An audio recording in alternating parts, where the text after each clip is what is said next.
Seigneur, viens ranimer le que tu as mis en moi. Toi seul. Toi seul, Seigneur, peux m'éclairer. Oh, viens. Viens, Seigneur, m'ouvrir les yeux. Seigneur,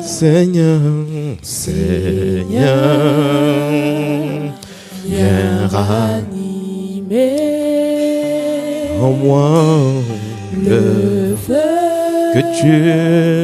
que tu as mis en moi. Toi seul peut m'éclairer. Oh, viens, Seigneur, m'ouvrir les yeux. Disons-le encore, Seigneur. Oh, viens ranimer. Il y a plus d'une personne, Seigneur, qui a besoin de toi ici. Qui a besoin de ta grâce. Qui a besoin que tu viennes embraser, que tu viennes déposer un feu. Toi seul, nous avons tellement besoin de toi. Peux m'éclairer. Viens, Seigneur, m'ouvrir les yeux. Disons encore, Seigneur. Oh, viens ranimer au moins le feu que tu as mis en moi. Toi seul peux m'éclairer. Viens, Seigneur, m'ouvrir les yeux. Manifeste ta présence et convainc-moi de ta puissance. Oh oui. Relevez-moi de ta sainteté. Surprends-moi par ta beauté. Manifeste ta présence et convainc-moi de ta puissance. Revêt-moi de ta sainteté. Surprends-moi par ta majesté.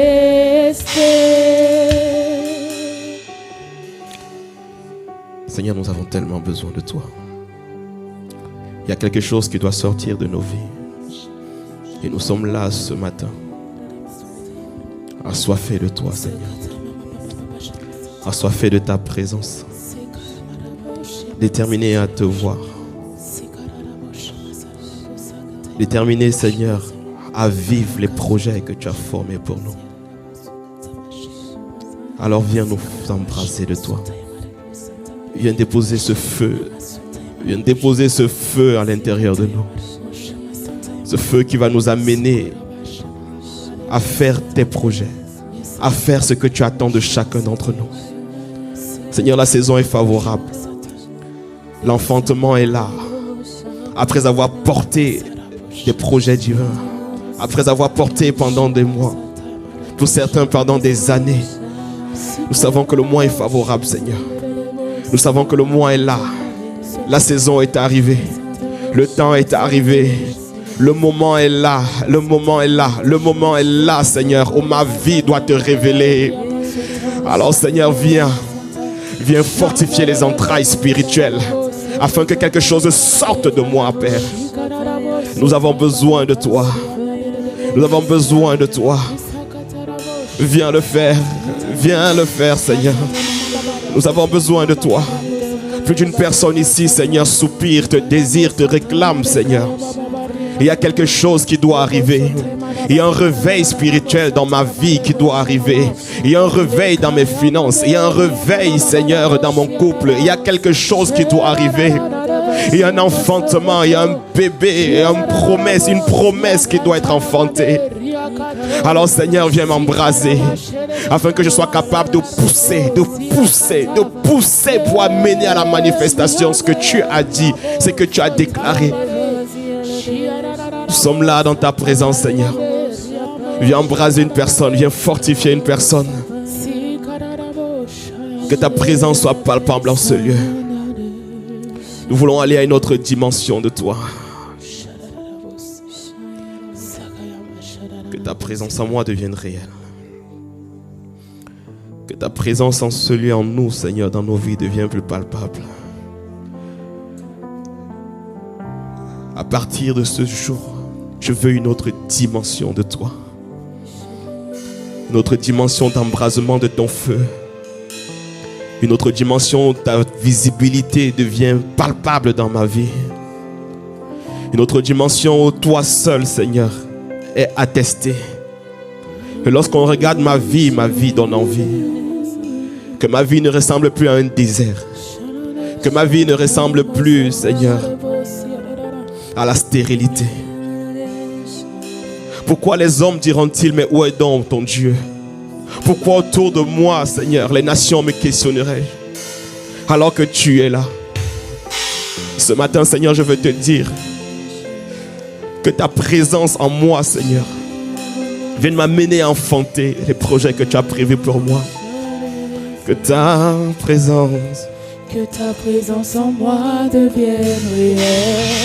Que ta présence en moi devienne palpable. Je veux une autre dimension de toi. Ce matin, c'est ma prière. Que ta présence en moi devienne réelle. Que ta présence en moi devienne palpable. Je veux une autre dimension de toi. Abba Père, que ta présence en moi devienne réelle. Devienne plus réelle. Que ta présence en moi devienne palpable. Je veux une autre dimension de toi. En cette rentrée, Seigneur, c'est mon désir que ta présence en moi devienne plus palpable. Que ta présence en moi devienne palpable. Je veux une autre dimension de toi. En cette rentrée, c'est le cri, le soupir d'une personne. Que ta présence en moi devienne réelle. Que ta présence, que ton feu, que ton embrasement devienne plus palpable. Que ta force en moi, que ta vie en moi devienne plus réelle. Que ta présence en moi. Car dans ta présence il y a le feu. Dans ta présence il y a la vie. Dans ta présence il y a la force. Dans ta présence il y a l'encouragement. Dans ta présence il y a la consolation. Dans ta présence il y a le réconfort. Dans ta présence il y a tout ce dont j'ai besoin pour pouvoir enfanter. Que ta présence. Dans ta présence il y a tout ce qu'il me faut pour pouvoir vivre une vie différente. Dans ta présence il y a le potentiel. Dans ta présence, Seigneur, il y a tout ce dont ma vie a besoin pour passer à un autre niveau, à une autre dimension. Que ta présence. Dans ta présence je reçois tout ce qu'il me faut. Dans ta présence commence ce culte ce matin. Je sais que je rentrerai, je sortirai d'ici encouragé, fortifié, renouvelé, reconforté à cause de toi, par ta présence. Ah oui, ah Karamana, que ta présence, Seigneur, que ta présence en moi devienne réelle. Que ta présence en moi c'est mon désir. Je veux. Est-ce que c'est ta prière? Est-ce que c'est ton désir? Que ta présence en moi. Alors dis-le avec foi, comme une prière ce matin. Bien-aimés, ne le chantons pas, désirons-le pour nos vies, désirons-le pour nos familles, désirons-le pour nos couples, désirons-le pour nos enfants, désirons-le pour cette rentrée, pour cette année. Que sa présence soit là, qu'elle soit manifeste, que sa présence soit davantage attestée dans nos vies, dans cette église, en ce lieu. Lorsque sa présence est là, c'est la présence du tout est possible. Lorsque sa présence est là, tout devient possible. Lorsque sa présence est là, le ciel est ouvert. Lorsque sa présence est là, le miraculeux devient possible. Lorsque sa présence est là, les choses deviennent différentes. Lorsque sa présence est là, je n'ai peur de rien. Je sens que je peux le faire. Mon langage commence à changer. Ça devient un langage de foi parce que je sais qu'il m'escorte. Je sais qu'il m'accompagne. Je sais qu'il est avec moi. Alors que ta présence devienne réelle, qu'elle devienne palpable. C'est-à-dire qu'on le voie et que je sache que ce soit une réalité dans ma vie. Que ta présence en moi devienne réelle. Je te désire, moi je veux te voir. Que ta présence rentre dans ma santé. Que ta présence rentre dans tous ces domaines qui crient à toi dans ma vie. Que ta présence, Abakosaya. Il y a un domaine qui crie à toi. Que ta présence descende, Seigneur. Que l'on te voie. Je te désire ce matin. Je suis venu en ce lieu de ta présence pour désirer plus de toi. Mais pas seulement à l'église, mais tous les jours. Que ta présence en moi. Je ne veux pas le dire simplement le dimanche. Que ta présence en moi. Mais je veux le dire tous les jours de ma vie. Je veux une autre dimension de toi. La dimension du toucher. La dimension du toucher. La dimension de gloire, oh yeah. La dimension de puissance. Ce matin, la dimension du toucher. Viens toucher quelqu'un. Viens toucher le corps d'une personne. Viens toucher les projets d'une personne. Amène ta gloire dans la vie d'une personne. Manifeste ta puissance en ce lieu. La dimension du toucher, on y va. La dimension Maraskata, est-ce que c'est ce que tu désires? Est-ce que c'est ce que tu veux voir? Est-ce que tu veux voir sa gloire? Sa gloire. Rababosaya, sa puissance. Désire-la, réclame-la ce matin. Est-ce qu'il y a un domaine? Nomme ce domaine. Dieu veut le faire, mais est-ce qu'il va trouver la foi en toi? Il veut révéler sa gloire. Il veut révéler sa puissance. Maraskataya. Encore une fois, la dimension du toucher. Oh, Sharabaka Santa Reba. La dimension de puissance, je la veux, la dimension du toucher. Rakataya Maneria Bosataya Bare. La dimension de gloire. La dimension de puissance, la dimension du toucher, la dimension de gloire, la dimension de puissance. C'est ce que je veux dans ta présence. Je la veux, je la désire, la dimension est. La dimension du toucher.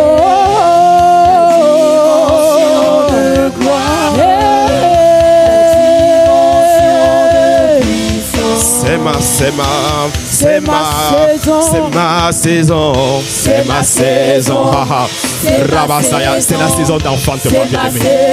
C'est la saison où quelque chose doit se passer dans nos vies. Quelque chose doit se passer dans cette église. Quelque chose doit se passer au milieu de nous. Quelque chose doit arriver. Quelque chose doit se passer dans la jeunesse. Quelque chose doit se passer dans le ministère des femmes. Quelque chose doit se passer dans le ministère des hommes. Quelque chose doit se passer dans les familles. Quelque chose doit se passer dans les couples. Une gloire nouvelle doit être manifestée. Bien-aimés, nous devons aller. C'est la saison de l'église.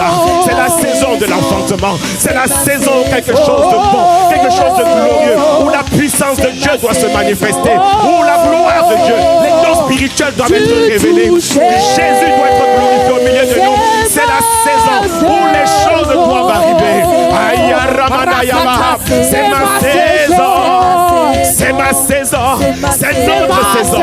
C'est notre saison. Il y a un nouveau niveau de gloire. Il y a une nouvelle dimension. Là où nous devons aller. Arrêtons les lamentations. Arrêtons les excuses. Nous devons aller à un autre autre niveau. Nous devons aller à un autre niveau de gloire. Il y a une nouvelle dimension qui m'attend. Il y a une nouvelle dimension que je dois voir. Il y a une nouvelle dimension. Et Dieu la veut. Il veut nous toucher. Il veut le faire. Marasata, c'est ma saison. C'est ma saison. C'est ma saison. C'est ma saison. Aya Ramana, c'est ma saison. Dis-le avec plus de foi. C'est ma saison. Proclame-le, bien-aimé. Quelque chose doit arriver.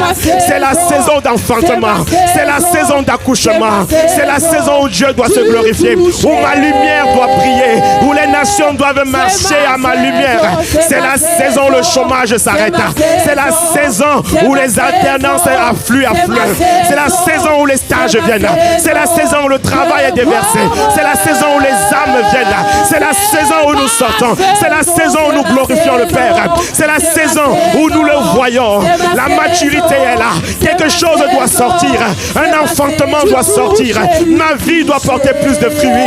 C'est la saison. Je vois cette saison. Elle est là. C'est la saison du réveil.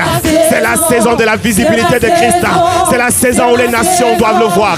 C'est la saison où le mentor doit le voir. C'est la saison, oh Père, où le territoire doit constater que tu es dans la place, où ton esprit doit agir, où les dons spirituels doivent se manifester, où les guérisons doivent se faire en cascade, où les miracles doivent avoir lieu dans le nom de Jésus. C'est la saison. C'est ma saison. C'est notre saison, Église. C'est notre saison.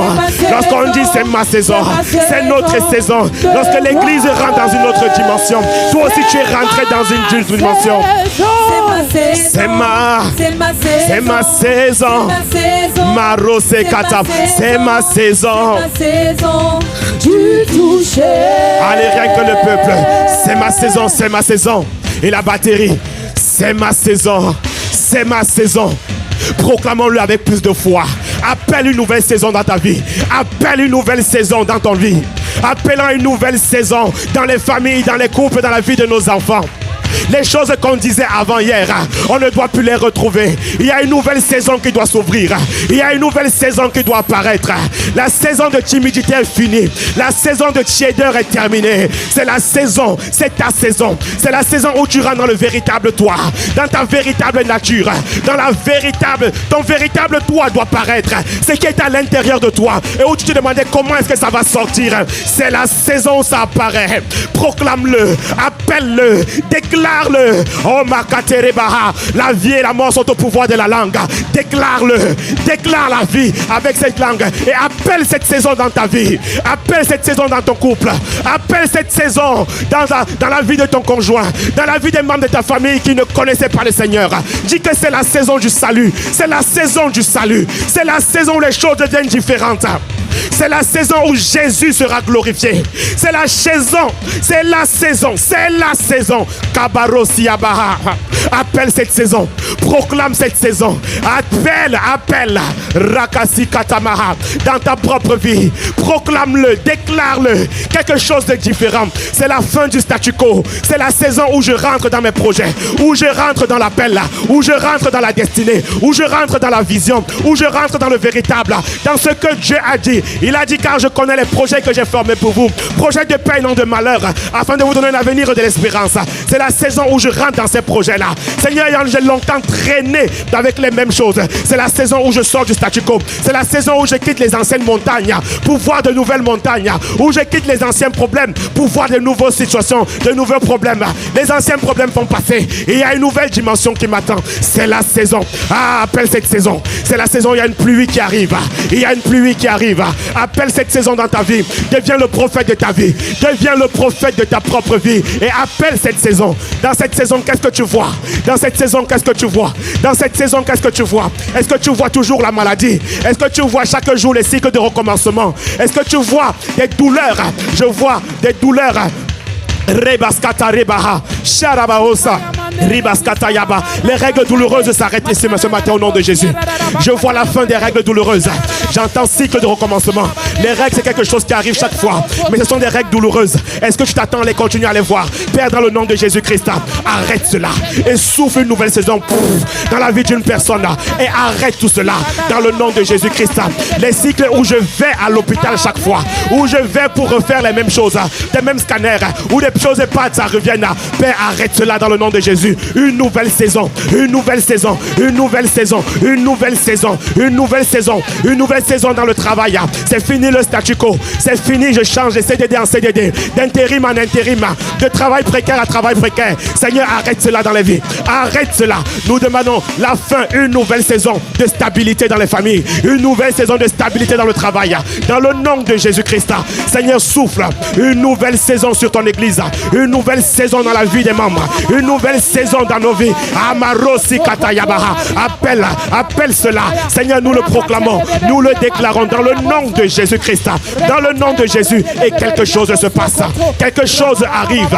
Quelque chose arrive ce matin. Rabaskate Rebaha. Oh, tu agis.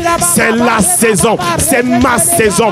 L'enfantement est là. L'enfantement est là. C'est fini le statu quo. Je rentre dans le ministère. Je rentre dans les choses que tu as préparées pour moi. Je rentre dans les bonnes œuvres que tu as préparées pour moi. Ma vie va donner envie. Je suis une solution et non plus un objet de problème. Je ne suis plus le problème. Je deviens la solution. Partout, on t'a considéré comme le problème. C'était toi qui étais le problème. C'était à toi qu'on devait venir en aide. C'était toi qu'on devait soutenir. C'était toi qu'on devait toujours se dire, mais comment est-ce qu'il va? Comment est-ce qu'elle va? À partir de maintenant, tu deviens la solution pour d'autres. Tu deviens la solution. Tu deviens la solution. Tu deviens la solution. Et tu apportes des solutions. Oh, Shabarabaskataya. C'est ma saison. C'est ma saison. Seigneur, agis. Seigneur, opère. Fais rentrer tes enfants. Fais-nous rentrer. Tu nous fais rentrer dans cette saison où c'est toi qui es rendu visible. Cette saison de gloire. Cette saison où nous voyons ta puissance. C'est toi qui le fais.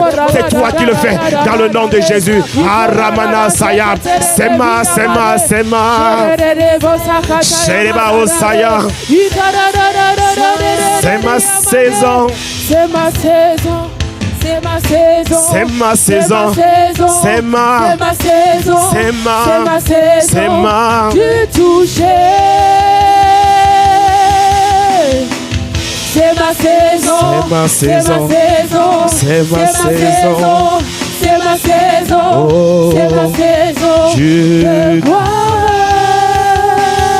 Oh, Sharabaro Seribaha. Oh, Sarabaho Seribaha. Seigneur, nous voici dans ta présence. Merci pour ce que tu as accompli, pour ce que tu fais.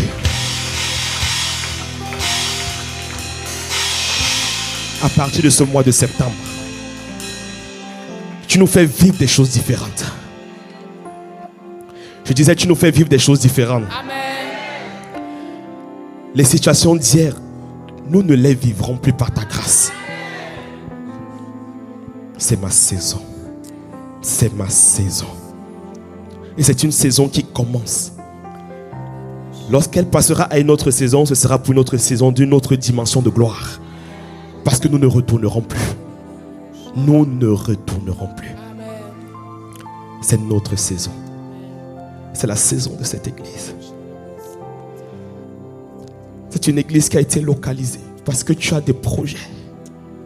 Tu vas le faire. Tu vas l'accomplir. Tu vas les manifester. Nous avons foi en toi. Merci pour ta grâce, Seigneur. Merci pour les corps qui ont été guéris alors que nous avons prié. Mais plusieurs ont été guéris dans cette atmosphère du surnaturel. Seigneur, merci pour ta grâce. Merci pour ton esprit qui nous conduit, qui nous porte encore pour ce temps. Accorde la grâce à ton serviteur de pouvoir partager avec simplicité la parole que tu as encore déposée dans notre cœur. Viens faire grâce ce matin, Seigneur, et amène-nous à vivre pleinement cette saison dans laquelle tu nous fais rentrer. Merci, Seigneur, pour ta grâce. Au nom de Jésus, amen. Est-ce que nous pouvons acclamer le Seigneur?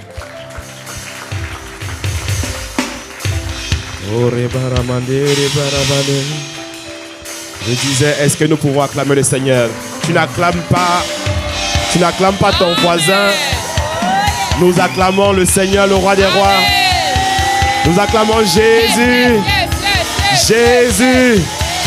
Jésus. Jésus. Le roi des rois. Le roi des rois. Jésus. Jésus. Le roi des rois. Le roi des rois. Jésus. Est-ce que nous pouvons l'acclamer très fort? Alléluia. Il en est digne de nos acclamations. Bonjour à toutes, bonjour à tous encore et bienvenue à Impact Centre Chrétien, église de Mantes-les-Mureaux. Une église que le ciel connaît. Que le ciel connaît. Je ne sais pas pour ta maison, mais cette adresse est connue du ciel. Le 2 rue de la Motte est connu du ciel. Je ne sais pas pour toi, donc tu as le droit d'être ici, de rester même ici, d'habiter ici, de demeurer ici. Et on est bien dans la maison du Seigneur. Amen. Vous savez, il y a des gens, chaque fois qu'on dit ça, ils ne savent pas de quoi on parle. Et il y a certains qui ne savent pas de quoi on parle. Lorsqu'on dit que cette adresse est connue du ciel, un jour on reviendra dessus. Amen. Il faut dire, qu'il faut dire. Non, un jour on reviendra dessus. Alléluia. Est-ce que tu peux acclamer le Seigneur pour ton voisin encore? Nous pouvons prendre place dans sa merveilleuse présence. Merci les chants. Alléluia. Gloire à Jésus. Alors dans le temps qui m'est imparti, dans un peu de temps, je vais essayer de télécharger ce que le Seigneur a déposé dans mon cœur ce matin.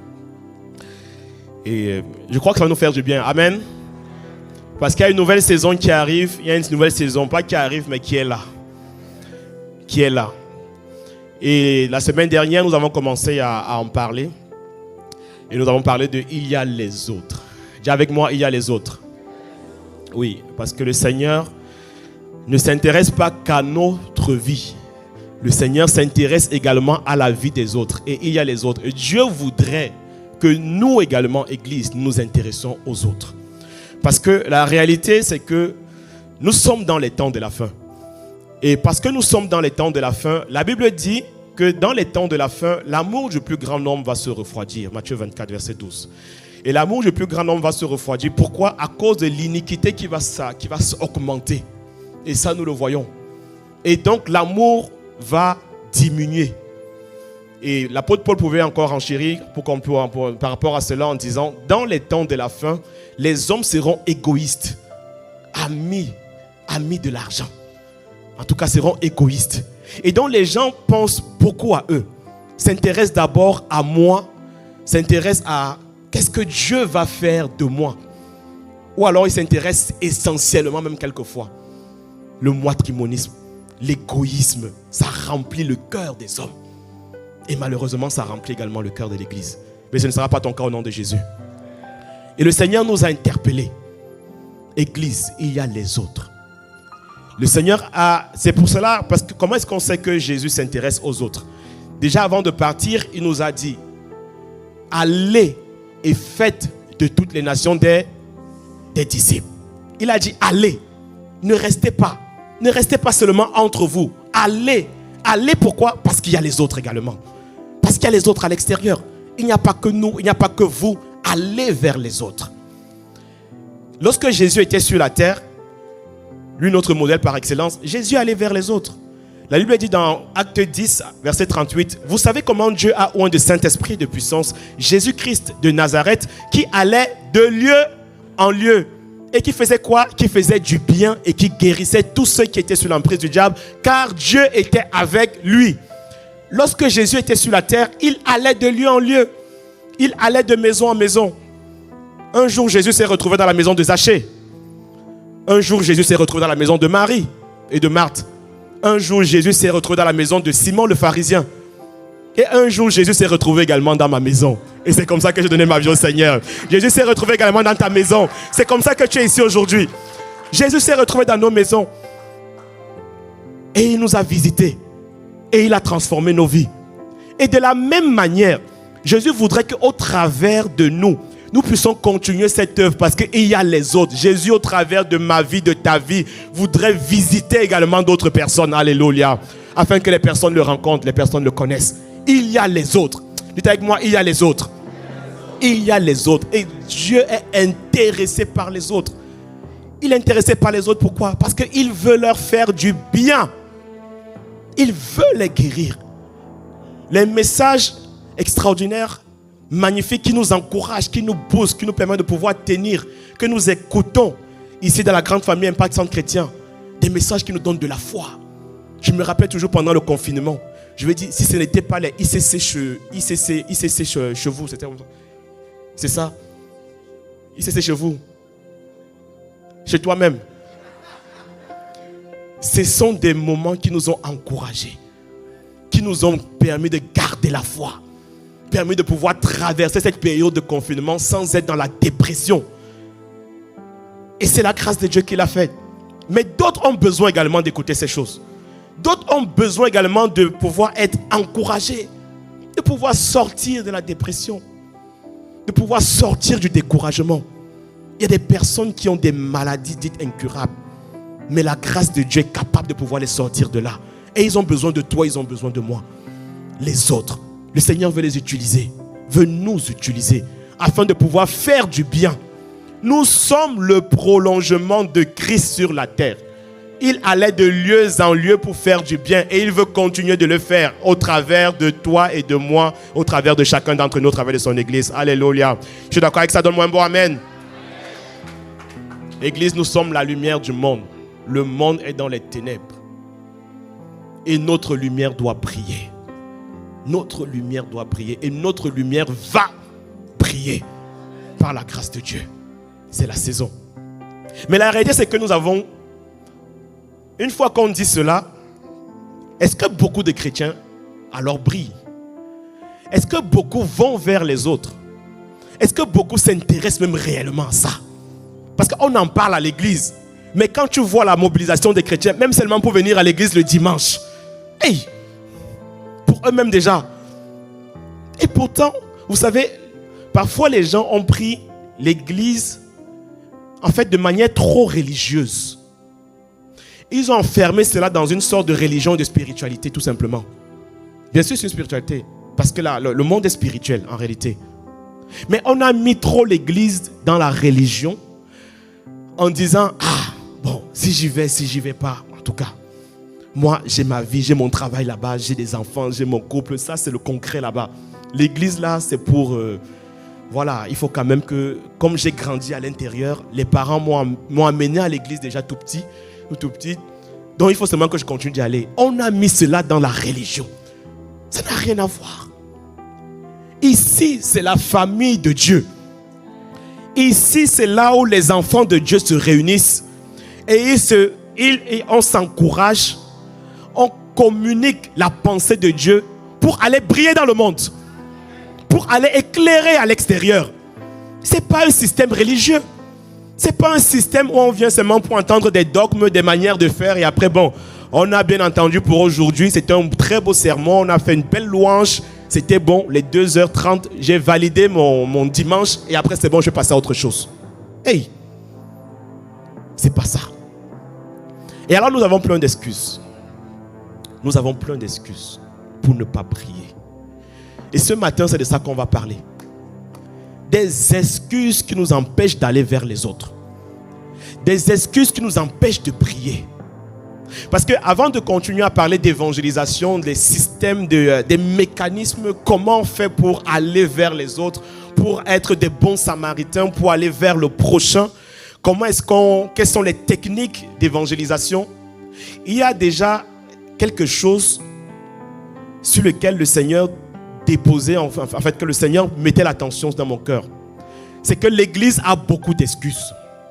Nous avons beaucoup d'excuses pour ne pas prier, pour ne pas faire l'œuvre de Dieu, pour ne pas être là où Dieu nous attend, pour ne pas faire les projets de paix et non de malheur que Dieu a prévus pour nous, pour ne pas accomplir les bonnes œuvres qu'il a préparées d'avance. Mais tu vas les accomplir par la grâce de Dieu. Si tu sors des excuses. Oui, je me rappelle, je crois que c'était l'année dernière. Une fois, j'ai rencontré l'apôtre. Et en ce moment, je ne servais plus à l'église. Bon, j'étais toujours à l'église, je crois que je faisais uniquement la modération, mais dans le cadre du ministère, je ne servais plus. Et alors, il me demande, Alain, en ce moment, comment ça se passe au niveau de l'église? Tu sais où? Comment ça avance le ministère? Donc, il voulait savoir en termes de comment est-ce que ma vie elle est productive pour les autres. Alors, j'ai commencé à lui expliquer. En fait, en ce moment, bon, je ne sers plus, donc j'attends que le pasteur me dise quoi faire dans l'église. Mais voilà, on attend là, il y a un réaménagement au niveau de l'église, etc. Et il m'a regardé, il m'a écouté attentivement. Toutes sortes de choses que je pouvais lui dire. Et à la fin, il m'a dit, tu as de très bonnes excuses pour justifier ton manque de productivité, ton statu quo. Parce que j'essayais de lui faire comprendre comment non, ce n'est pas à cause de moi, mais c'est à cause de l'organisation.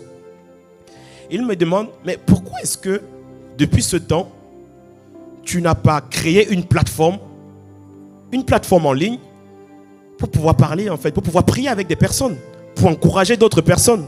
Pourquoi tu n'as pas créé une plateforme où tu vas prier avec les gens? Pourquoi tu n'es pas sorti évangéliser tout seul? Pourquoi tu n'es pas sorti faire plein d'autres choses? Mais tu attendais que l'église te donne un poste, une position avant de commencer à faire quelque chose. Je me suis rendu compte que j'avais plein d'excuses pour pouvoir justifier le fait que, bon voilà, j'étais rentré un peu dans une zone de confort. Et de la même manière, parfois nous avons plein d'excuses. Plein d'excuses. Alors c'est quoi les excuses en réalité? C'est quoi les excuses? On va lire dans Jean 5, à partir du verset 2.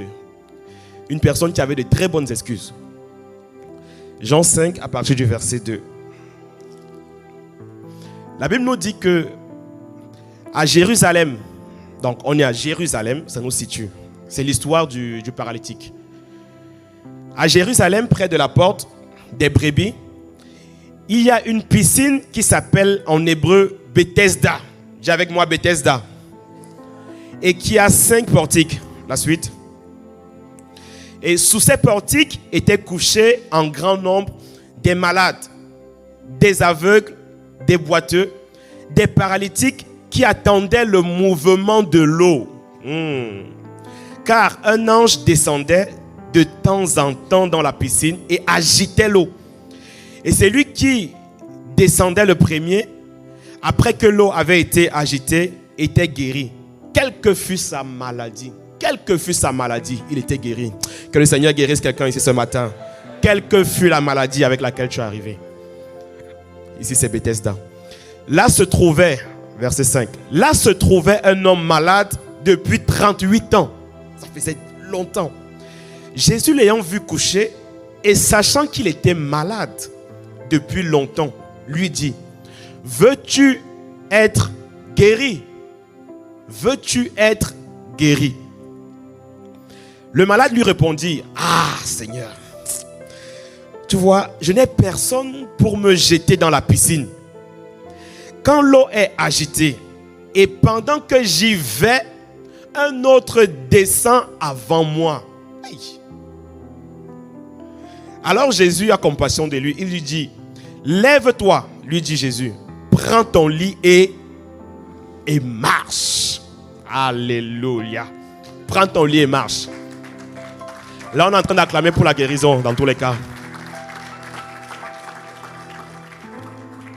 Dans ce texte, le Seigneur nous situe en fait le contexte dans lequel se trouvait un homme. La Bible dit que l'homme était à Jérusalem. Jérusalem, étymologiquement, ça veut dire fondation de la paix. Salem, c'est comme Shalom, c'est la paix. Fondation de la paix. Et la Bible nous dit qu'il était non seulement à Jérusalem, mais également il était à la porte des brebis. Lorsqu'on parle de la porte des brebis, on est en train de parler, ça symbolise simplement le salut. Donc il était dans un endroit où il y avait le salut. Ça pouvait arriver. Et également la Bible nous dit qu'il était à la piscine de Bethesda. Bethesda veut dire miséricorde. Miséricorde. C'est pour ça qu'on a vu Jésus a fait miséricorde à ce monsieur. Ça veut dire miséricorde. Et en plus, qui était à côté de la piscine de la miséricorde, la Bible nous dit qu'il y avait 5 portiques. Et le chiffre 5 est le chiffre de la grâce. Donc la Bible nous situe un homme qui était entouré, escorté de la paix, du salut, de la miséricorde et de la grâce. Et malgré tout cela, depuis 38 ans, il n'y a rien qui s'était passé. Depuis 38 ans, il n'y avait rien qui s'était passé. Escorté, il y avait tout ce qu'il pouvait. Alors Jésus arrive.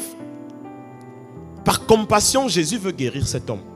Et alors il va lui demander, est-ce que tu veux être guéri? Est-ce que tu veux être guéri? La question est simple. À ce type de question, on répond quoi? Non, on peut répondre oui ou non. On peut aussi dire non. Mais c'est oui. Donc, à ce type de question, on répond par oui ou par non. C'est une question qui est très fermée. C'est oui ou c'est non. Mais la Bible nous dit qu'on a posé la question au monsieur. Et le monsieur, il a répondu quelque chose du genre, ah Jésus, ici dans cette piscine-là, tu ne sais pas comment c'est compliqué.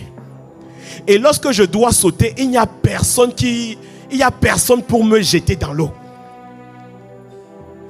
Jésus t'a posé une question qui est simple. Est-ce que tu veux être guéri? Et là, tu es en train de donner plein d'explications. Ce monsieur était en train de justifier. Il était juste en train de parler du système de pensée qu'il animait. Quel était le système de pensée qu'il animait? Les excuses. Qu'est-ce qui justifiait l'échec? Qu'est-ce qui justifiait le fait que depuis 38 ans, c'était le statu quo dans sa vie? Il était en train de compter sur les personnes. Pourquoi tu n'étais pas juste assis, mis sur la plage de la piscine? Même si c'était pendant 1 an. De telle manière que dès que l'ange vient, tu roules seulement à l'intérieur, comme ça, là, tu descends. Ça serait passé aussi. Mais pourquoi? La Bible nous dit que lorsque l'ange venait, après, il devait aller vers la piscine. Ça se trouve que lorsque l'ange était déjà parti, il repartait encore là où il était. Et depuis 38 ans. Vous voyez, les gens, les vainqueurs trouvent des solutions. Mais les perdants sont toujours en train de justifier leurs échecs. Trouvent des excuses, les perdants. Mais les vainqueurs trouvent des solutions. Ils trouvent les moyens de comment on va faire pour arriver. Comment on va faire pour que la chose puisse se faire. Comment je vais faire pour que la chose puisse arriver. Sortons de la mentalité des excuses. On va sortir de là par la grâce de Dieu. On est en train de parler des excuses parce que l'excuse, c'est un système de pensée qui nous empêche d'entrer vers le véritable. Le Seigneur a dit, nous sommes la lumière du monde. Beaucoup ne brillent pas à cause des excuses. Il a dit, allez vers les autres. Beaucoup ne vont pas à cause des excuses. Donc ce matin, on va s'arrêter pour détruire déjà la forteresse de l'excuse. Les excuses, c'est une forteresse, je viens de le dire, c'est un système de pensée de limitation, d'incrédulité, de victimisation, qui consiste à rejeter notre manque de productivité, qui consiste à rejeter le fait que je ne porte pas de fruits sur le fait des circonstances. C'est la faute d'une autre personne. Si je n'y arrive pas, ce n'est pas moi. Donc, les excuses consistent à dire, c'est pas moi qui suis le responsable, c'est quelqu'un là-bas. Voilà. C'est quelqu'un là-bas qui est responsable de ce qui est en train de m'arriver. Tu te dédouanes sur les autres. Tu te dédouanes sur ton père. Ce sont mes parents. Les excuses disent, c'est à cause de mes parents. C'est à cause de mon conjoint. C'est à cause des autres. Ce ne sera pas ton cas au nom de Jésus-Christ. Nous sortons des excuses. Les excuses nous amènent dans le statu quo. Les excuses nous amènent à rester sur place pendant 38 ans, 38 années. Mais Jésus a eu compassion de ce monsieur. Et c'est pour cela que ce texte nous est reporté. Bethesda, ça veut dire miséricorde. Jésus a été miséricordieux envers lui. Il n'a même pas entendu c'est comme s'il n'a même pas écouté ce que le monsieur venait de lui raconter. Il a simplement dit sois guéri.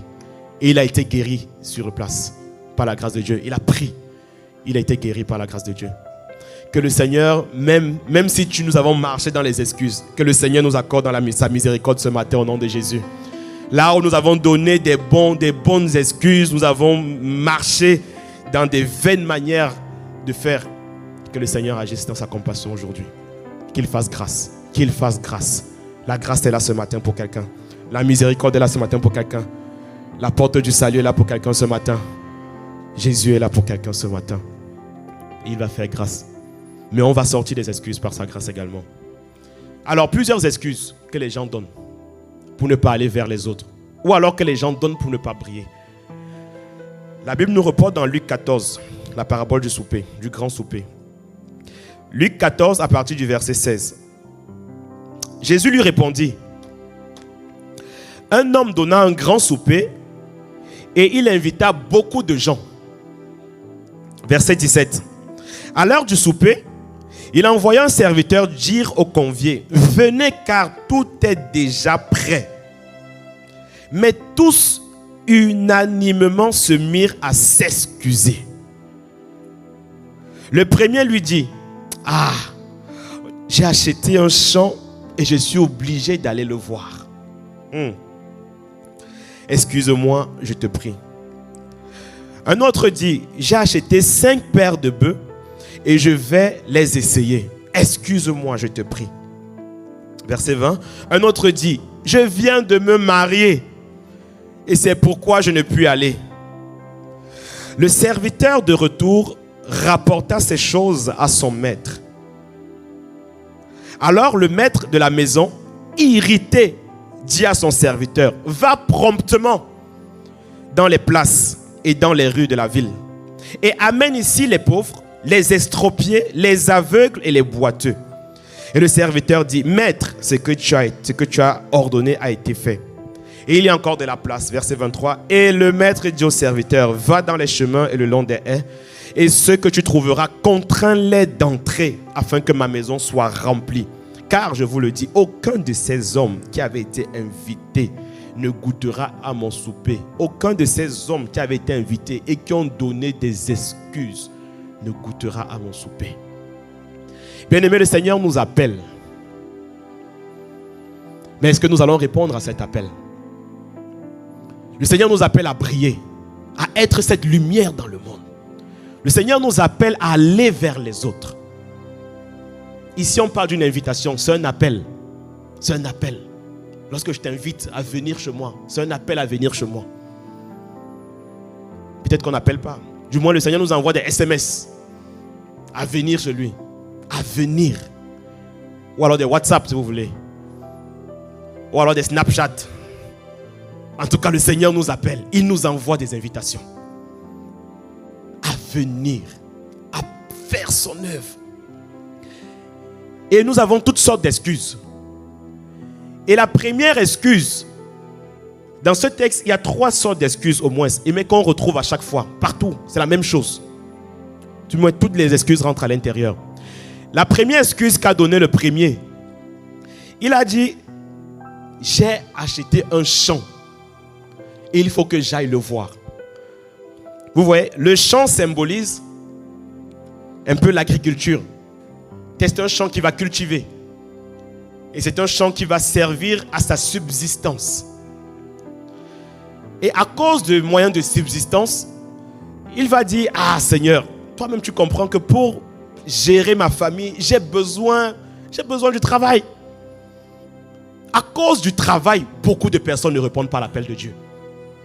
Beaucoup de personnes. Et c'est légitime pour eux. Il y a subsistance. C'est mon champ, il faut que je le cultive. Sinon les enfants ne vont pas manger. Beaucoup d'hommes hyper pris par leur travail. Je ne dis pas que le travail n'est pas bien.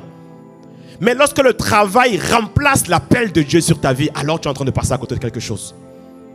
Lorsque le travail prend toute la place, il n'y a même plus le temps pour les autres, pour faire ce à quoi Dieu nous appelle. Tu n'as jamais le temps d'évangéliser. Jamais le temps de parler de Dieu. Le travail, le boulot.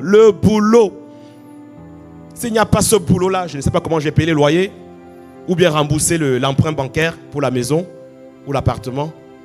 Le travail, l'excuse de 80% des personnes. Le travail me prend trop de temps. Le travail occupe tout mon temps. C'était la première excuse. La deuxième excuse qui va ressembler à l'autre. Je viens d'acheter des paires de bœufs. Il faut que j'aille les essayer. Donc le travail n'est pas parfois suffisant. Là, ça parle du business. Donc il y a des gens maintenant, ils travaillent. Une bonne excuse, c'est maintenant j'ai mon business qu'il faut que je fasse à côté. Et à cause du business, mes investissements, j'ai il faut que je fasse tourner mes locataires. Ça commence à prendre tout ton temps. Tout le business qui est à côté. Donc maintenant, comme tu as fini de payer, de trouver tout ce qui sert de subsistance, il faut maintenant que le business vienne prendre le reste de temps qu'il y avait. Excuse. Excuse. Bonne excuse. Entre-temps, le SMS de Dieu est toujours là. Tu n'as pas encore répondu. Entre-temps, les autres nous attendent toujours. La lumière doit briller. C'est le travail, c'est le business là qui va faire que ma lumière brille. Que ma lumière brille. On a une bonne excuse. C'est ça même qui fait. Est-ce que Dieu n'a pas dit de travailler? Il faut travailler. Que chacun travaille de ses mains. L'apôtre Paul a dit, j'ai travaillé, j'ai subvenu moi-même à mes besoins. En même temps, il disait ça. En même temps, l'apôtre Paul était en train de faire l'œuvre de Dieu.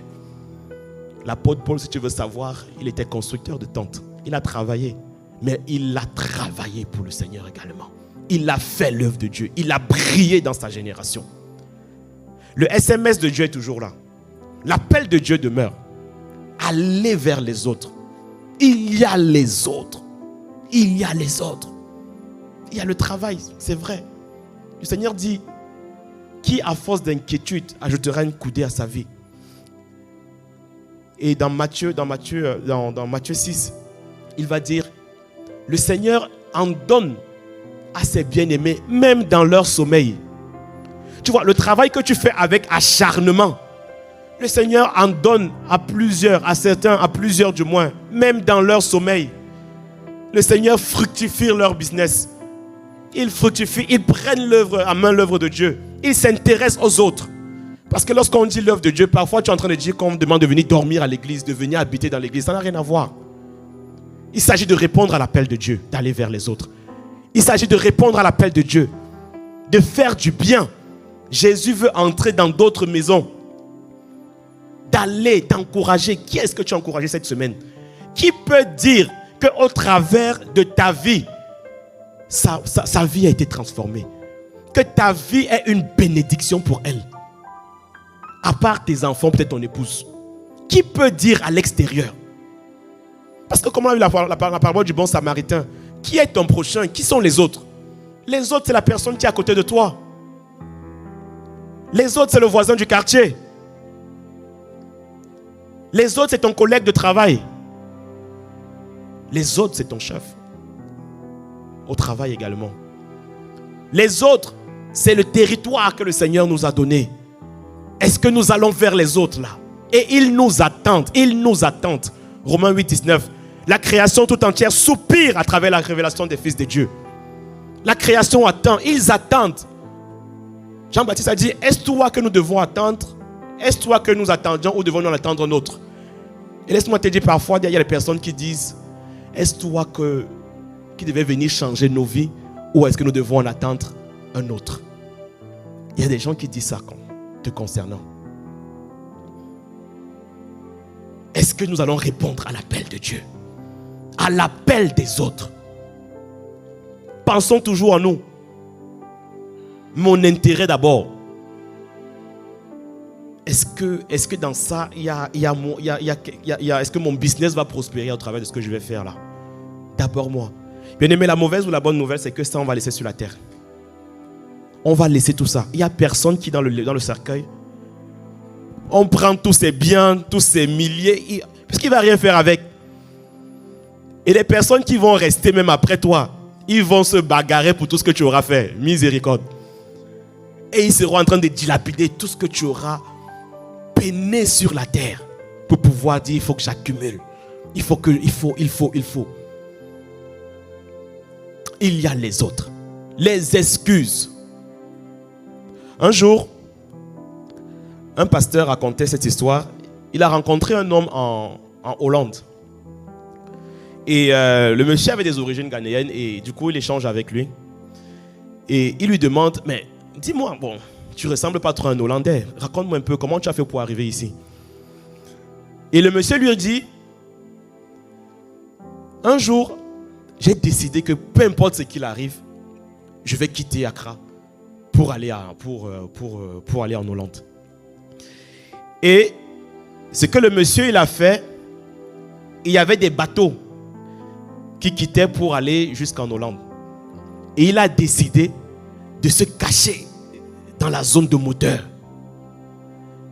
Pour que lorsque le bateau aille, bien sûr, ça l'amène jusqu'à sa destination. Et donc, il est entré dans la zone moteur et il s'est caché à l'intérieur. Et alors que le capitaine était en train de faire le tour pour vérifier, le bateau était déjà parti. Mais le bateau n'était pas encore très loin. Et il a vu le monsieur. Et il dit, ah, le capitaine du bateau, il était sévère, c'était un homme dur.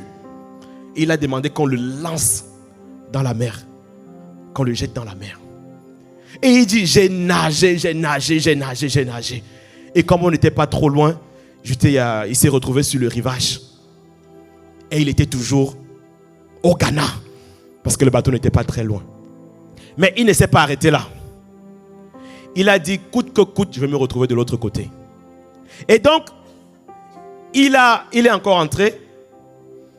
Toujours, il essaie de mieux se cacher cette fois-ci. Toujours dans la zone moteur.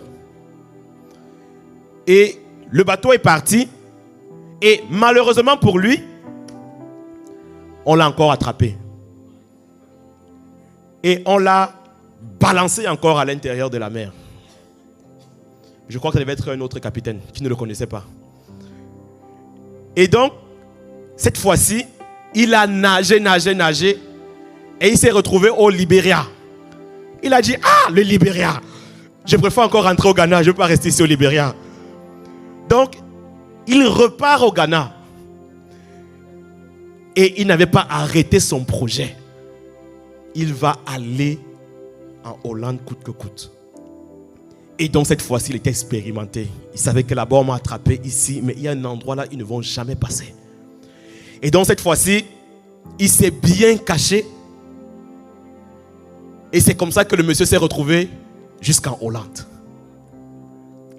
Alors le pasteur lui demande, et puisqu'apparemment, ils se sont rencontrés, il connaissait le monsieur en fait depuis Accra. Et il dit, et donc par rapport au Seigneur, où est-ce que tu en es? Il dit, ah, par rapport à l'église depuis que je suis arrivé, en fait, je suis trop pris par le travail.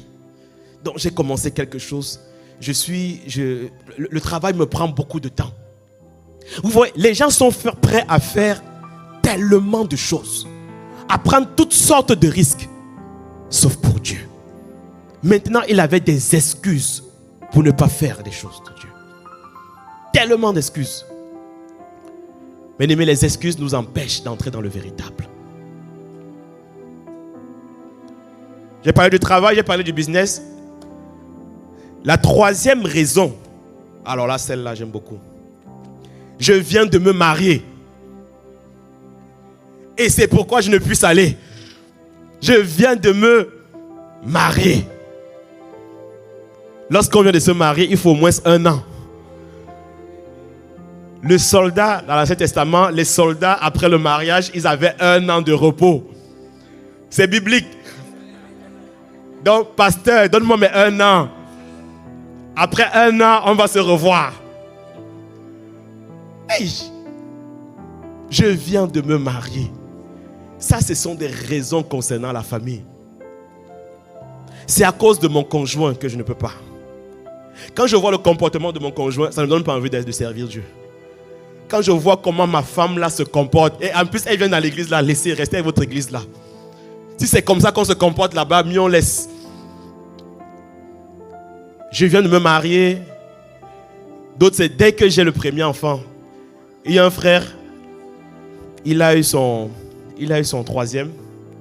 Et il a arrêté le service. Et une fois, je lui demande, mais pourquoi est-ce que depuis tu ne viens plus, tu ne sers plus, c'est compliqué. Il me dit, bon, j'attends que les enfants grandissent un peu. Grandissent d'abord. Après, je vais revenir à l'église. Hey! Les gens ont les excuses pour justifier leur statu quo. Tu attends que les enfants grandissent. Mais les enfants vont toujours grandir. Ils vont grandir jusqu'à quel niveau? Parce qu'à chaque étape de croissance de l'enfant, il y a des nouveaux problèmes. Il y a des nouveaux challenges. Donc pour toi, tu attends qu'ils vont grandir jusqu'à quel moment pour que tu viennes à l'église, pour que tu reprennes le service. Vous voyez, on a toutes sortes d'excuses pour justifier le fait que notre lumière ne brille pas, que nous n'allons pas vers les autres, que nous ne nous intéressons pas aux autres. Toutes sortes d'excuses. Bien-aimés, nous pensons trop à nous. Nous pensons beaucoup à nous. Et nous trouvons, nous attribuons en fait notre incrédulité, notre manque de foi aux circonstances. Ah, je suis en période d'essai. En période d'essai, je reviens sur l'autre excuse. En période d'essai, il faut charbonner, il faut confirmer. Quand c'est fini la période d'essai, je suis en train de transiter entre deux contrats. Et à la fin du contrat, il faut charbonner. Toi, tu es toujours en train de charbonner. Il y a toujours le boulot. Que ce soit au début, que ce soit à la fin, il faut toujours travailler. Hey, tu es toujours pris par énormément de travail. Ce sont des excuses. Là, tu es en train d'accuser. Tu es en train de donner le bâton de contrôle de ta vie au travail. En fait, c'est le travail, c'est ton conjoint, ce sont tes enfants qui sont en train, le business qui est en train de contrôler ta vie. Tu es en train de dire, ce sont eux qui me dictent ce que je dois faire. Tu as fait un transfert de responsabilité. Tu as pris ta vie, tu leur as donné, tu as dit, prenez le contrôle sur ma vie. Ce ne sera pas ton cas au nom de Jésus. Ce ne sera pas ton cas au nom de Jésus. Alors, quelques vérités qui traduisent rapidement. 3 vérités concernant les excuses. La première vérité concernant nos excuses, les excuses que nous donnons souvent, c'est que les excuses irritent Dieu. La Bible dit dans la parabole du souper que, ayant entendu cela, celui qui avait ordonné le repas était irrité. Verset 21. Le serviteur de retour rapporta ces choses à son maître. Alors le maître de la maison, irrité, dit à son serviteur. Le maître est irrité d'entendre toutes nos excuses. Dieu ne comprend pas toutes nos excuses. Tu peux dire ce que tu veux. Dieu ne comprend pas. Pourquoi est-ce que tu prends, alors qu'il t'a donné le libre arbitre, qui est l'une des choses les plus chères que Dieu a donné à un homme, le libre arbitre, la capacité à faire ses propres choix. Dieu ne comprend pas comment est-ce que tu prends le libre arbitre qu'il t'a donné et que tu prends cela, tu déposes entre les mains d'une personne, entre les mains d'une circonstance. Nos excuses irritent Dieu. Ça fatigue Dieu. Dieu ne comprend pas. Et c'est pour cela que Dieu a dit, va chercher les autres personnes. Quand tu refuses de faire, quand nous refusons de faire en donnant des excuses, le maître trouvera d'autres personnes. Le maître va trouver d'autres personnes. Si l'église des Mureaux ne se lève pas, on a annoncé un réveil. On a annoncé qu'allons, il y a un réveil qui va sortir de cette église. Allons, marquons le territoire. Soyons présents dans le territoire. Amenons la lumière dans le territoire que le Seigneur nous a confié. Église des Mureaux, si nous ne nous levons pas par rapport à cela, Dieu utilisera d'autres personnes. Dieu utilisera d'autres personnes. Il y a beaucoup de personnes qui ont donné des excuses pour ne pas faire. Vous savez, les gens parfois disent le diable est dans la place. C'est pour cela qu'on n'avance pas. Le diable est dans la place, ça fait des années. Mais malgré le fait que le diable soit dans la place, il y a beaucoup de ministères qui avancent. Et malgré le fait que le diable était dans la place, la famille Impact Centre Chrétien depuis plus de 20 ans a continué de progresser, a continué d'avancer. Mais le diable était déjà dans la place. Donc le fait de dire que non, le diable a bloqué ma lumière, a bloqué mes finances, a bloqué, ça ce sont des très bonnes excuses. Et donc parfois on attribue beaucoup de choses au diable. Le diable dit, hey, regarde-moi l'autre, c'est moi, j'ai rien fait. Le diable lui-même il est étonné. Il est étonné par nos excuses. Il dit ça c'est pas moi. Ah non, là c'est lui. Le diable est étonné. L'église dit non, il y a trop de ténèbres dans la zone. Il y a trop de ténèbres dans le mentoir. Les religions c'est compliqué. Il y a un type de religion là qui domine. C'est trop compliqué, les excuses. Non, eux là quand tu leur parles, ils ont déjà 3 longueurs d'avance par rapport à toi. c'est compliqué d'y aller. Excuse. Excuse. Dans ces mêmes ténèbres, ici en France, le Seigneur a réussi à lever plusieurs ministères qui brillent et qui portent des fruits, qui portent des résultats. Les excuses, dans le même domaine dans lequel tu travailles, où le Seigneur t'appelle à briller. Parce que lorsqu'on parle de porter du fruit, ce n'est pas qu'à l'église, il y a les sphères d'influence où nous devons aller briller, porter du fruit. Le Seigneur t'a appelé dans les médias, dans les mêmes médias où tu dis non, il y a trop de personnes. Là, chaque jour, il y a de nouveaux influenceurs qui naissent, de nouvelles personnes qui sont connues et qui influencent dans la gloire de Dieu. Mais le Seigneur t'a appelé à aller faire une chaîne, à aller créer une plateforme. Les excuses t'empêchent de te lever, t'empêchent d'aller faire ce que tu veux, le Seigneur t'appelle à faire. Les excuses. Le Seigneur va utiliser d'autres personnes. Église des Mureaux. Si nous ne nous levons pas dans le territoire, le Seigneur va utiliser d'autres personnes. Je regardais les associations qui s'occupent des plus démunis aux Mureaux cette semaine. Et j'ai vu qu'il n'y a qu'une seule association qui s'occupe des démunis.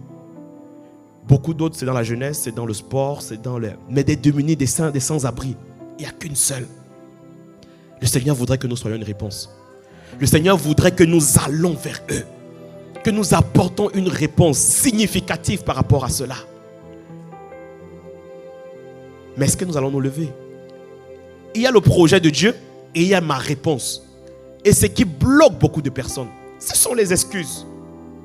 Dans les sphères d'influence, ça fait des années que tu dois te lever pour écrire un livre qui va t'amener à aller vers les autres. Ça fait des années que tu dois écrire. Les excuses t'ont amené à pouvoir être à la première page. Ça fait 50 ans. Hey, tu n'as fait que le titre. La seule chose qu'il y a là depuis, c'est le titre. Mais tu sors de ça, de là au nom de Jésus. Ah oui. Les excuses. Les excuses irritent Dieu. Irritent. Et quand le maître est irrité, le maître dit, je vais trouver une autre personne. Une autre vérité concernant les excuses, c'est que les excuses sont une preuve de notre incrédulité. De notre incrédulité. Voyez-vous, le Seigneur dit, le pays est prenable. Le Seigneur dit, cette sphère d'influence, la politique est prenable. Il a dit, allez, vous êtes la lumière du monde. Dans le domaine du divertissement, c'est prenable. Les sphères d'influence, le territoire est prenable. Ne pas y aller, c'est une preuve d'incrédulité. C'est une preuve que, Seigneur, je ne crois pas vraiment à ce que tu as dit là. Il y a des promesses qui passent ta vie. Il y a des choses que tu sais que Dieu t'a dit. C'est-à-dire que tu sais que Dieu a parlé. Mais depuis, tu n'as pas fait un seul pas. Tu as trouvé des bonnes raisons. Des bonnes raisons de ne pas y aller. Pour justifier ton échec. Forteresse. Forteresse d'incrédulité. Les excuses annulent notre foi.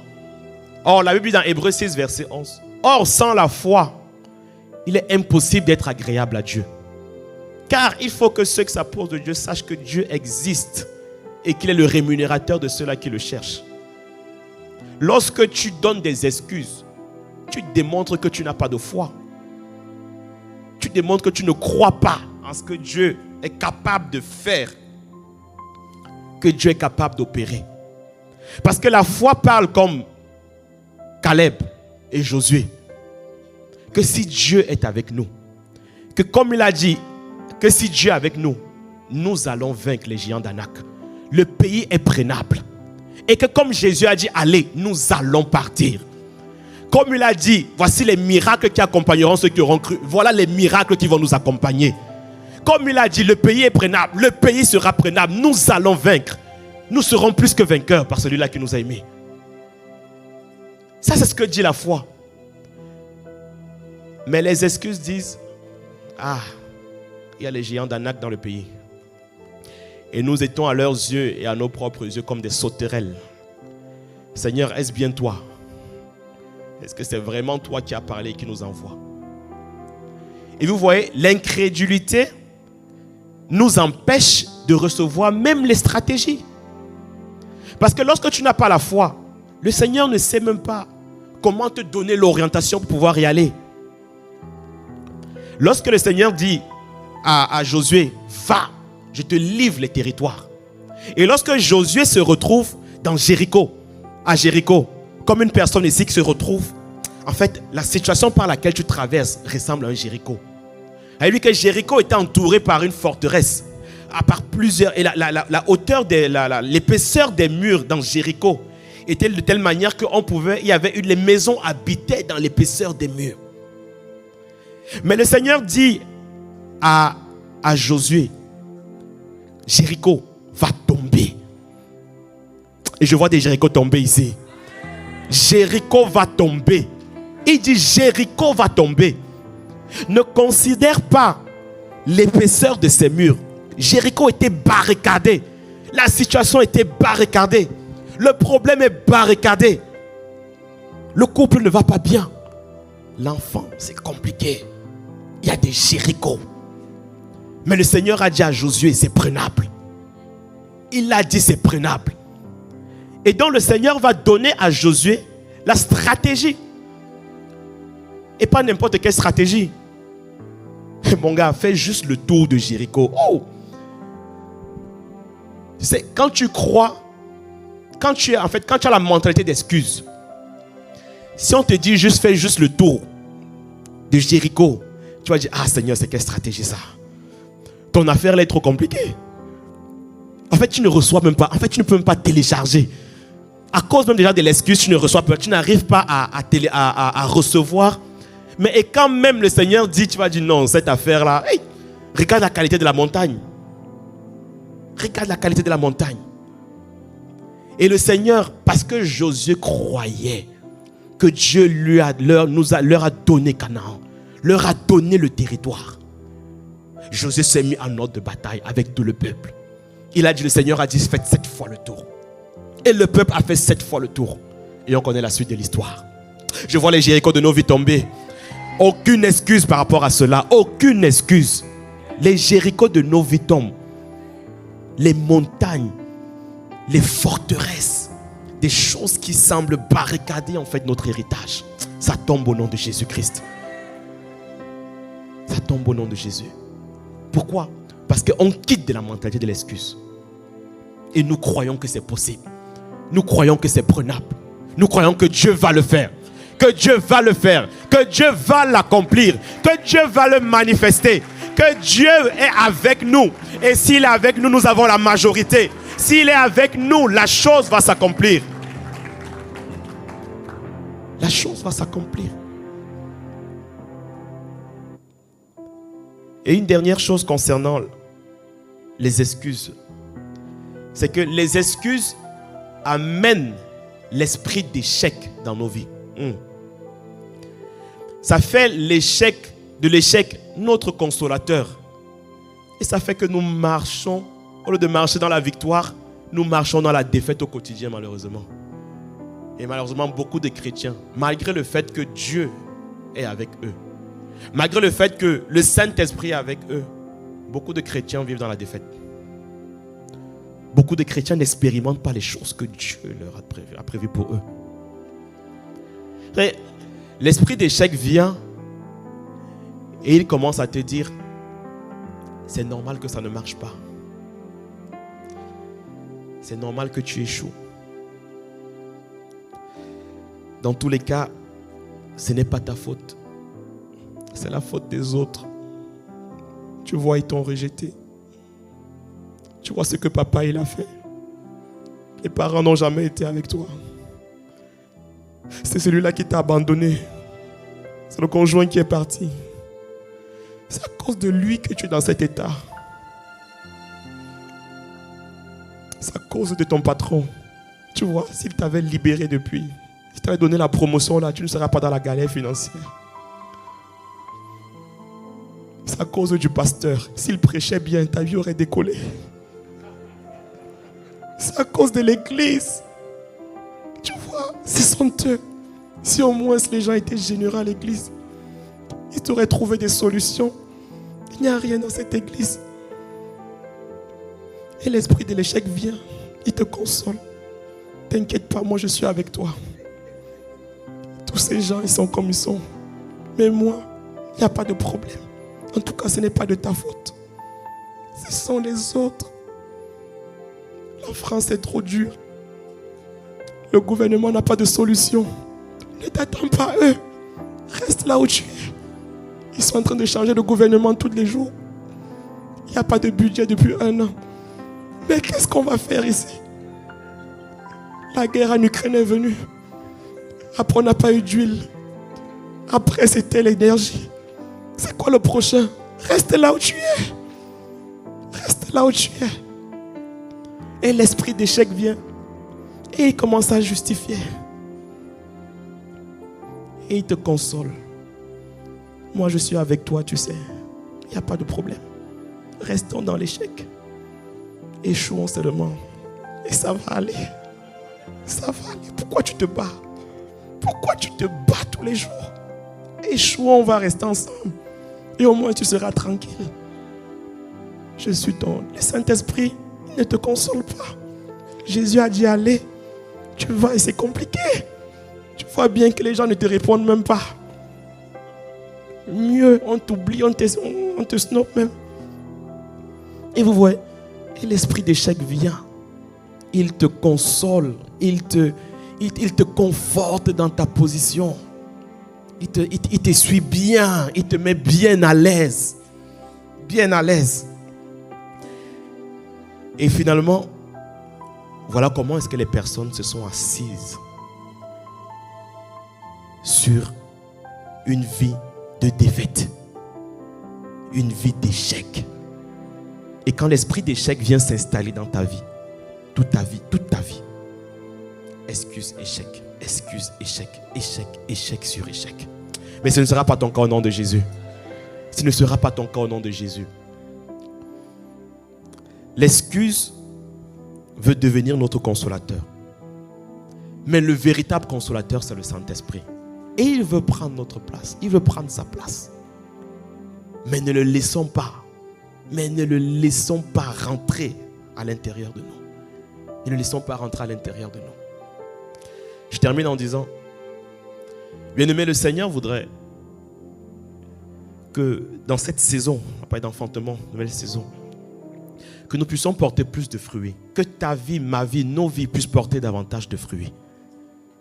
C'est le projet que Dieu a toujours formé pour nous, pour cette église. La croissance, l'expansion. Que les nations marchent à notre lumière. Que le sel impacte, que la lumière brille. Que nos familles voient qu'il y a quelque chose de différent à l'intérieur de nous. Mais les excuses pendant longtemps nous ont empêchés de pouvoir vivre ces projets. Bien-aimés, sortons des excuses. Quittons ces choses et manifestons les projets de Dieu. Et je nous vois les manifester par sa grâce alors que nous sortons des excuses. Au nom de Jésus, si tu as été béni, si tu le crois, si c'est ta décision ce matin, pouvons nous tenir debout, on va prier, on va demander cette grâce. La grâce est disponible ce matin. Nos vies ne seront plus les mêmes. Adoptons la mentalité des vainqueurs. A eu dans Romains 8, verset 37. Or, dans toutes ces choses, nous sommes plus que vainqueurs. Dans toutes ces choses, peu importe ce par quoi le monde passe, dans toutes ces choses, nous sommes plus que vainqueurs par celui-là qui nous a aimés. Nous sommes plus que vainqueurs. Il faut que nous adoptons la mentalité des plus que vainqueurs, des champions, des hommes et des femmes qui croient que c'est possible. Que c'est possible. Que c'est possible avec Dieu. Avec Dieu, nous ferons des exploits. Que c'est possible. C'est possible. Ce matin, j'ai failli ne pas prêcher parce que le corps était souffrant. Mais j'ai dit, Seigneur, je ne donnerai pas d'excuses. Pourquoi est-ce que je ne donnerai pas le message que tu as déposé dans mon cœur? Et le Seigneur a fait grâce. Et le Seigneur a fait grâce. C'est une véritable grâce. C'est une grâce d'être là ce matin. Parce que j'ai refusé également la mentalité des excuses. Pas parce que j'allais parler de cela, mais parce que dans ma vie, j'ai dit c'est fini avec les excuses. On va y aller. Et il y a des territoires à prendre. Il y a des victoires à remporter. Il y a des batailles à livrer, des victoires à remporter. Et on va les livrer et on va les remporter. Pour chaque bataille de ta vie, adopte la mentalité des vainqueurs. Pour chaque bataille, et laisse-moi te dire, il y en aura des batailles. Et même en ce moment, tu as des batailles. La mentalité des vainqueurs. La mentalité des vainqueurs. Nous voulons commencer ton œuvre. Nous voulons glorifier ton nom. Oh Seigneur Jésus, nous sommes là ce matin.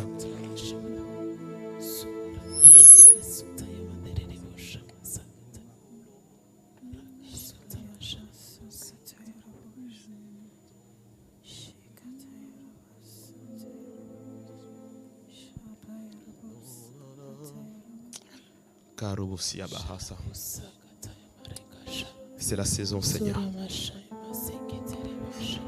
C'est la saison. C'est la saison. C'est la saison. C'est la saison. C'est la saison. C'est notre saison de victoire. C'est notre saison de gloire. C'est la saison où nous sortons des excuses. Notre dimension de toi. Que ta présence, Seigneur, nous amène à quitter toutes ces choses. Que ton ciel soit ouvert sur ton église. Viens retirer. Fais-nous quitter la mentalité des excuses. Comme ce paralytique, Seigneur. Fais-nous quitter la mentalité de pouvoir blâmer les autres. De prendre le bâton de commandement de nos vies et de le donner à d'autres personnes. Quitter la mentalité de victimisation. C'est toujours moi la victime. Ce n'est jamais moi le responsable. C'est toujours les autres le responsable. Seigneur, fais-nous quitter cette mentalité. Fais-nous quitter cette mentalité. Accorde l'église, accorde-nous, Seigneur, la grâce de prendre nos responsabilités. C'est la saison, Seigneur, où tu dois être rendu visible. Et pour cela, il faut que je prenne mes responsabilités. Pour cela, il faut que l'église prenne sa place, que nous prenions nos responsabilités, que nous quittons les excuses, Seigneur. Alors ce matin, viens. Seigneur, ce matin, accorde-nous cette grâce. Ce matin, ô Père, dans le nom de Jésus-Christ. Sharabaroski abarose terebaha. Rabarosi ebaha noske terebaha. Sharamane siarama yeremana. Ah, élève la voix et demande cette grâce. Élève la voix, élève la voix. Demande cette grâce de quitter la dimension d'avant. La dimension d'avant, c'était la dimension des excuses. La dimension d'avant, c'était la dimension de limitation. La dimension d'avant était la dimension des lamentations. Des lamentations de Jérémie. Des lamentations. Oh non, non, c'est à cause des autres. C'est parce que l'autre avait la dimension d'avant. C'était la dimension où tu mettais tout sur le compte des autres. La dimension d'avant était la dimension où je trouvais des bonnes raisons d'échouer. Je trouvais des bonnes raisons de ne pas avancer. Je trouvais des bonnes raisons de ne pas prospérer. Je trouvais des bonnes raisons de ne pas annoncer l'évangile. Je trouvais des bonnes raisons de ne pas aller vers les autres. La dimension d'avant, c'était la dimension où je trouvais des bonnes raisons de ne pas aller vers les réseaux sociaux. Où tu as dit allez, pas pour perdre du temps, mais pour gagner des âmes. La dimension d'avant, c'était la dimension où ma vie n'avait aucune saveur. La dimension d'avant était la dimension où je trouvais des excuses pour tout. Maras Kataya. Je trouvais des excuses pour rester dans le chômage. Je trouvais des excuses pour ne pas postuler. Je trouvais des excuses. Oh, Karina Mas Katarebaha. Ayala Manerebaha. Mais ça, c'était la dimension d'avant. Mais la dimension d'aujourd'hui sera différente. Ah, Seigneur, fais-nous monter. Que ton église puisse monter. La dimension d'avant, c'était une église caserne. C'était une église du dimanche. C'était une église, Seigneur, qui ne connaissait que le dimanche. La dimension d'avant, c'était une église où la puissance de Dieu n'était pas visible. La dimension d'avant, c'est une église où les signes, miracles et prodiges n'étaient pas palpables. Et Seigneur, dans la nouvelle dimension, c'est là où nous te voyons davantage. Dans la nouvelle dimension, c'est là où tu es de plus en plus visible. Dans la nouvelle dimension, c'est toi qui as manifesté, révélé, attesté. C'est la dimension où nous sortons des excuses, où nous sortons des limitations. Oh Seigneur, par ta grâce, où là où le travail nous prenait tout notre temps, toute notre énergie, et nous n'avons plus rien à donner pour Dieu. Là où le business prenait tout notre temps, toute notre énergie, et nous n'avons plus rien à donner pour le royaume. Alors qu'il y a un appel de Dieu sur nos vies, alors qu'il y a un appel de Dieu sur ta vie, alors qu'il y a un ministre de Dieu, alors qu'il y a les bonnes œuvres que Dieu a préparées pour toi. Mais ces bonnes œuvres, nous les avons limitées à un petit boulot, nous les avons limitées à quelques investissements. accomplissement. Nous les avons limités à des petites choses auxquelles nous courons, pour lesquelles nous courons tous les jours, pour lesquelles, dans notre subconscient, il y a quelque chose qui nous dit, si je n'ai pas ce travail, alors je ne peux pas vivre. Si je n'ai pas ce travail, il n'y a rien qui peut arriver dans ma vie. Seigneur, fais-nous sortir de cela. Seigneur, fais-nous sortir de cette mentalité. Fais-nous sortir de ces forteresses d'incrédulité. Alors que tu as dit, tu en donnes même à tes bien-aimés dans leur sommeil. Nous ne refusons. Nous avons limité ta parole. Nous avons limité ce que tu as dit à notre sujet. Et nous nous sommes comportés comme les hommes de ce monde qui courent après le bien, qui courent après le matériel, qui courent après de quoi serons-nous vêtus, de quoi mangerons-nous, Seigneur. Tu dis ce sont les païens qui le recherchent. Mais vous cherchez premièrement le royaume des cieux et sa justice. Et toute chose vous sera donnée par-dessus tout. Accorde-nous la grâce, Seigneur, par ton esprit, de pouvoir te mettre au premier rang, de pouvoir te chercher premièrement et de quitter la dimension des excuses. Dans le nom de Jésus,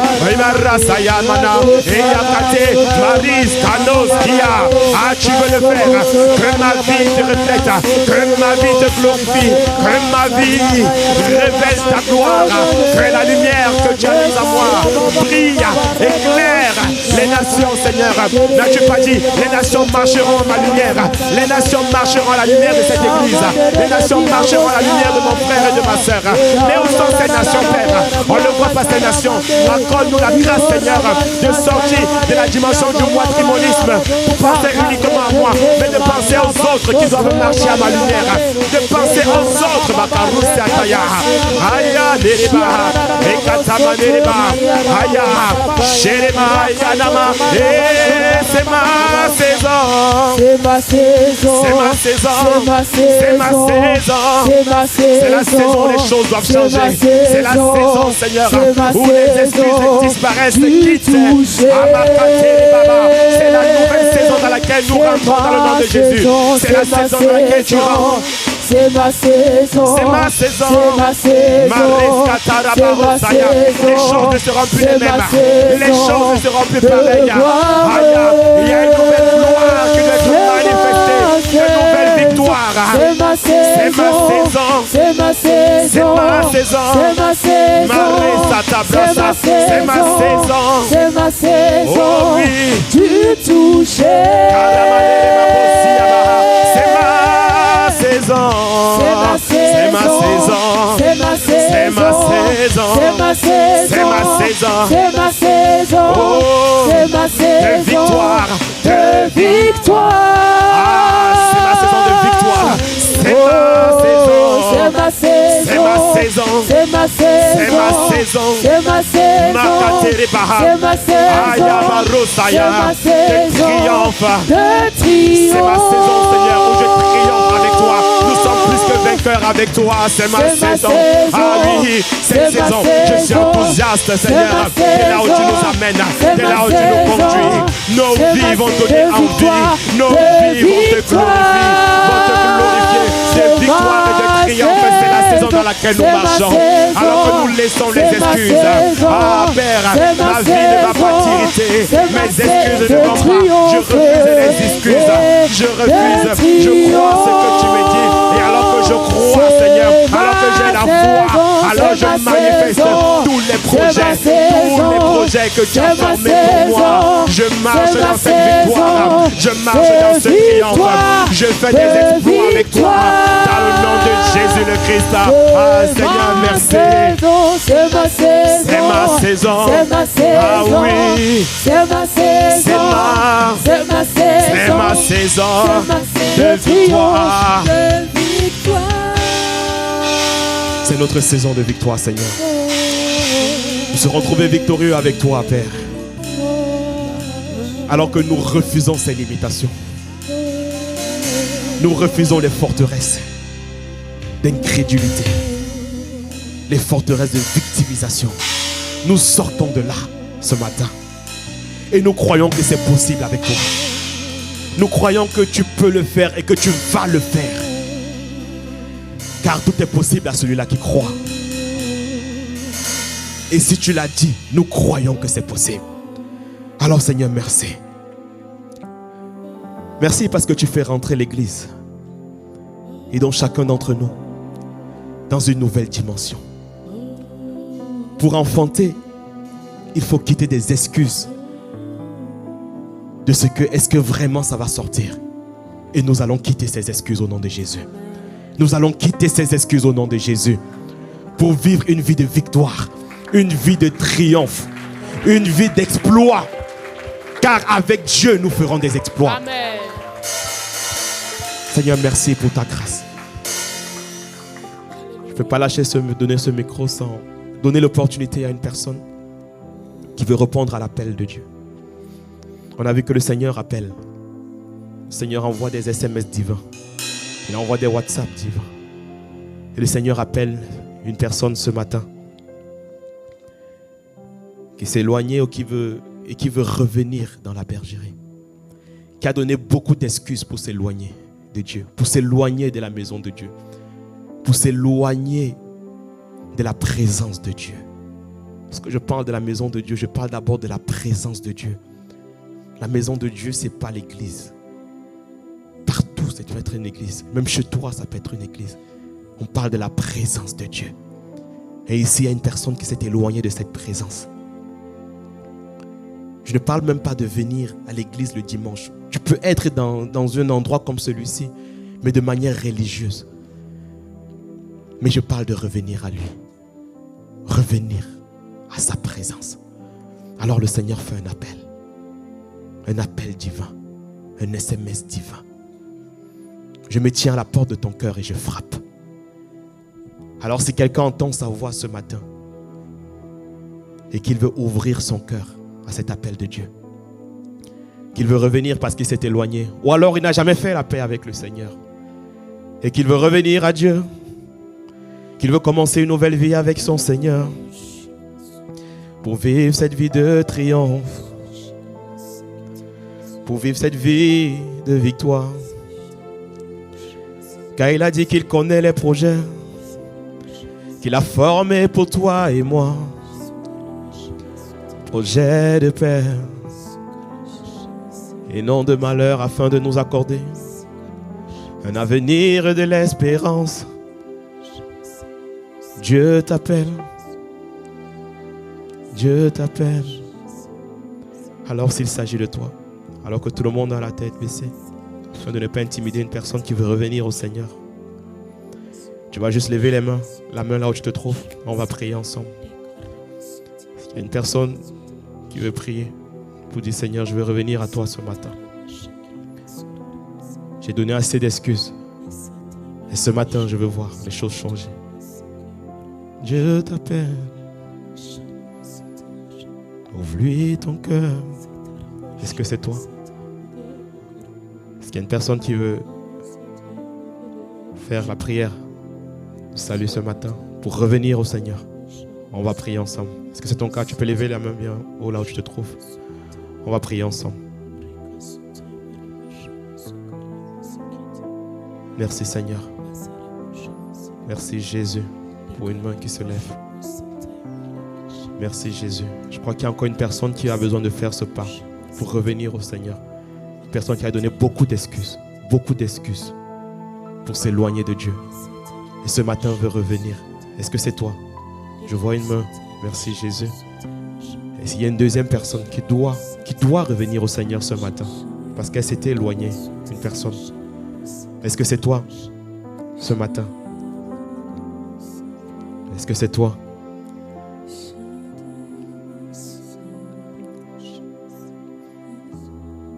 Ok. On va prier. La personne qui a levé la main, je vais demander un pas de foi de plus. Est-ce que tu peux t'approcher devant le Seigneur? On va prier ensemble. Est-ce que tu peux t'approcher? Est-ce qu'on peut acclamer le Seigneur pour l'encourager? Il y a de la joie dans le ciel. Alléluia. Merci Jésus. Viens, on va. Viens. C'est devant le Seigneur qui t'approche. Alléluia. Merci Jésus. Tu peux rester là. Alors on va prier ensemble. On va juste prêter les mots. C'est une prière qui n'a l'air de rien, mais qui a la capacité de transformer complètement ta vie ce matin. Amen. Et l'église, on va élever la voix, on va prier avec elle. Tu vas dire simplement: Seigneur Jésus, ce matin, j'ai entendu ta parole. Je te demande pardon pour toutes les excuses qui m'ont éloigné de toi, pour ma vie passée. Et ce matin, Seigneur Jésus, Je t'accepte dans ma vie comme Seigneur et comme Sauveur. Prends ma vie et fais de moi la personne que tu voudrais que je sois. Au nom de Jésus.